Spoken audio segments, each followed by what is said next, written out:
கொஞ்சமாவது உனக்கெல்லாம் மூளை வேலை செய்யுமா செய்யாதா ரேவதி? அறிவு தான் இருக்கா இல்லையா?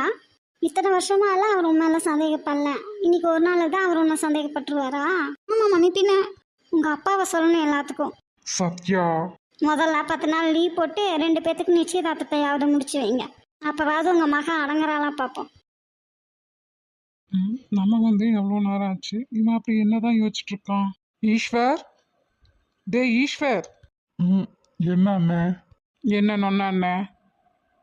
ஏன் உனக்கு என் மேலே ஏதாவது கோவமா? கோவமா எனக்கா? அதுவும் உன் மேலே எதுக்கு? இல்லை, நான் சிவா கூட விளையாடவும் நீ ரொம்ப கோவப்பட்டு அதான் கேட்டேன். அதான் நீ ஃப்ரெண்டுன்னு சொன்னி அதுக்கப்புறம் சமாதானம் ஆயிட்டேன் இல்லை, அப்புறம் என்ன? சிவாவை அவ்வளோ பிடிக்குமா உனக்கு? அவனை உனக்கு எப்படி தெரியும்? சொல்கிறேன், உனக்கு எப்படி ஆகுற?